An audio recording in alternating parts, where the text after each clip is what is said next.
I'm curious, as an elected official, how much responsibility do you have to be in touch with the public, talking to the public, a responsibility of transparency? Also, does some of that come into play when potentially your hands are tied as a Board of Selectmen member versus being, the limitations in relation to the town administrator? Now, I know we're just a humble rag among the Thank great you. press rabble here, as you noted.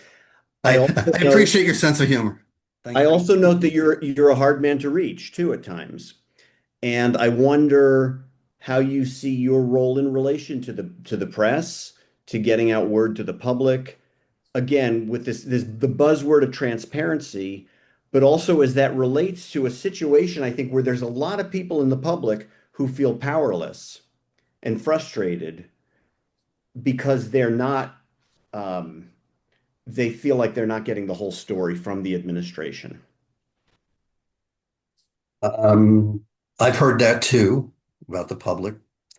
Um, I also in reading your article about last night's meeting, I didn't think there was much difference between Mr. Tortello and I not calling you and getting a no comment from Josh and Kim. They're almost the same. It's the same. They Distinction without a responded. difference. There's a It's a response distinction. and an email It's a saying no distinction. comment. Distinction without a difference. But be that as it may. Um, in my life, and it's one of the things I can say that my wife likes about me, I'm driven by values and I'm driven by integrity and transparency. Clearly, um, we need to respect last night's meeting as being appropriately an executive session meeting, and we cannot talk about what happened behind the closed doors. And that is as well as to protect um, the individual applicant.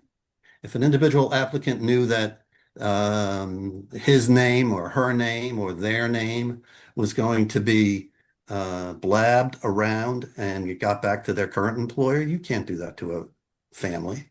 Um, but I also think we can improve transparency. And I think some of the town committees, and I will call out planning and zoning. It need to be held in public. They need to be open to the public to come in and sit in the room and face the people who have a voice and should have a voice and need to be heard rather than through a format like this. It is difficult to manage. I think the night I was appointed, you saw a room full of people because there was a topic on the agenda, and it had to do with appointments, that was of great interest to many people in town, and they came out. I think we need to afford the people the opportunity to attend meetings in person. And I know my former committee, the Fire Commission, generally holds meetings via Zoom. And I think we all know that Planning and Zoning holds meetings during Zoom. Um, um, I think, the role of the media and you is of course important. It's important to report on what's going on. Um, um, and when appropriate, well, of course, address the media like I'm doing right now. But not all circumstances like last night. Is it appropriate to be discussed in the media or with any third party?